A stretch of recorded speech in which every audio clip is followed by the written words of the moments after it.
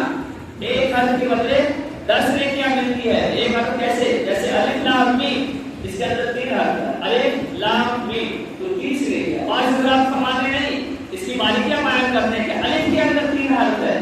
الف جب لکھا جائے گا تو اس کے اندر کتنے حرف آئیں گے؟ 3 حرف آئیں گے. لام جب لکھا جائے گا تو اس کے اندر 3 حرف آئیں گے. اور میم جب لکھا جائے گا, میم یا میم, 3 حرف آئے گا. تو بتاتے ہیں الف لام میم کے اندر 90 نیکیاں ملے گی. کتنی فضیلت کی چیز ہے. اگر کوئی انسان قرآن پڑھتا ہے تو ایک حرف پر 10 نیکیاں ملتی ہے. یہ تو واضح بات ہے کہ ایک حرف پر 10 نیکیاں. اور بتایا جاتا ہے کہ قرآن کے اندر تقریباً اس بات پر سب کا اتفاق ہے کہ 3 لاکھ حرف ہے اس کے. کتنے؟ 3 لاکھ, اور اس سے زیادہ کی پاس قول ہے. تو اب بتائیں کہ اگر آپ قرآن سنتے ہیں اور 3 لاکھ حرف آپ نے سنا تو کتنے جانے کی آپ کے لیے. علامہ غزالی رحمۃ اللہ علیہ کے متعلق ہے کہ وہ فرماتے ہیں کہ جب انسان نماز کے اندر قرآن پڑھتا ہے تو ایک حرف پر 100 نیکی ملتی ہے. کتنی نیکی ملتی ہے؟ ایک حرف پر 100 نیکی ملتی ہے. حرم میں جب نماز پڑھتا ہے تو, اور اگر بیٹھ کر نماز پڑھتا ہے اور اس کے اندر قرآن کی تلاوت کرتا ہے تو ایک حرف پر 50 نیکیاں ملتی ہے. اور اگر نماز کے علاوہ پڑھتا ہے تو ایک حرف پر 10 نیکیاں ملتی ہے. آپ نے ماشاءاللہ قرآن پاک آپ نے نماز کے اندر پڑھی.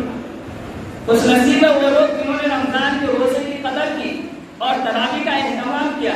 چنانچہ اللہ کے رسول صلی اللہ علیہ وسلم نے حدیث کے اندر فرمایا کہ جب انسان عیدگاہ کے لیے جاتا ہے, عیدگاہ کی نماز میں عیدگاہ پہنچتا اور نماز پڑھتا ہے عید کی, عید الفطر کی, تو اللہ تبارک و تعالیٰ انسان کو مخاطب فرماتا ہے اور کہتا ہے کہ تو نے میرے حکم کی فرما برداری کی, یعنی تو نے روزہ رکھا اور تراویح کو اہتمام کے ساتھ تم نے ادا کیا.